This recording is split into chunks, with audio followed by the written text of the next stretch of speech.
मस्त झणझणीत आमटी तयार झालेली आहे। ही आमटी बनवण्यासाठी ना आपल्याला डाळ लागते ना कोणती भाजी लागते, फक्त घरातले मसाले लागतात आणि मस्त झणझणीत भाकरीसोबत चुरून खाण्यासाठी ही मस्त अशी आमटी तयार होते। तर ही आहे खोबऱ्याची आमटी। बिना भाजीच्या सिरीजमध्ये दुसरा पदार्थ दाखवते मी, ही खोबऱ्याची आमटी। चला तर लगेच रेसिपीला सुरुवात करू। करायला अगदी सोपी आहे। नमस्कार, कुकिंग विथ भाग्यश्रीमध्ये तुमच्या सर्वांचं स्वागत आहे। तर साहित्य काय काय घेतले पाहूया।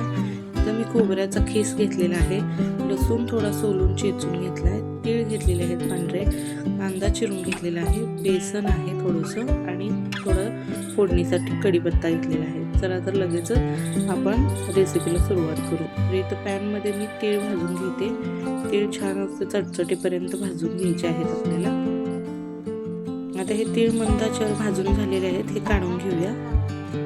आता खोबऱ्याची आमटी आहे त्यामुळे इथं खोबऱ्याचा खीस घेतलेला आहे, तो पण आपण मंद आचेवर छान खरपूस भाजून घेणार आहे।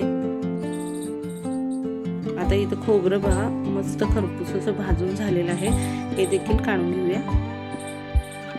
आता यामध्ये बेसन भाजून घ्यायचं आहे, यालाही मंद आचेवर खरपूस असं भाजून घेऊया। बेसन भाजून झालेलं आहे, मस्त खरपूस भाजले, काढून घेऊया।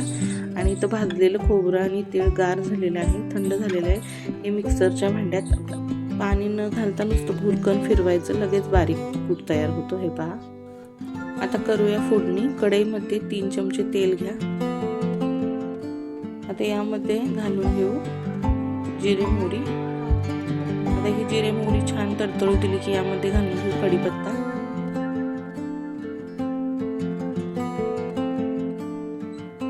कढीपत्ता तेलामध्ये परतून घेतल्यानंतर जो आपण ठेचून घेतलेला लसूण आहे तो यामध्ये घालू। आता इथे लसूण मस्त परतलेला आहे, यामध्ये कांदा घालून घेऊया। कांदाही छान असा परतून घ्यायचा आहे आपल्याला। इथे मसाले घालून घेते। आता हळद घातली, धनेपूड घातली, कांदा लसूण मसाला घालून घेते 1-1.5 चमचा। आणि हे सर्व मसाले आपल्याला कांद्यासोबत तेल सुटेपर्यंत छान असे परतून घ्यायचे आहे। हे मसाले मंद आचेवर छान परतून घेतले की आता यामध्ये घालू तयार केलेला तीळ खोबऱ्याचा कूट। आता याला परतून घेऊया।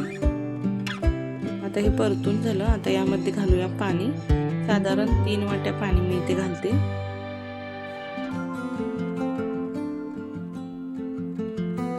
रस्सा जरा जास्तच करायचा। इथे चवीनुसार मीठ घालून घेऊया।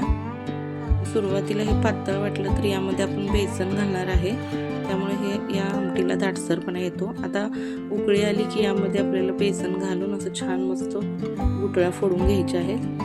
बेसन घातल्यानंतर 3 ते 4 मिनिटं ही भाजी शिजू द्या। आणि हे पहा किती दाटसर असं आपलं इथं खोबऱ्याची आमटी तयार झालेली आहे। चला तर मग व्हिडिओ आवडला असेल तर व्हिडिओला एक लाईक नक्की करा। परत भेटू, तोपर्यंत धन्यवाद।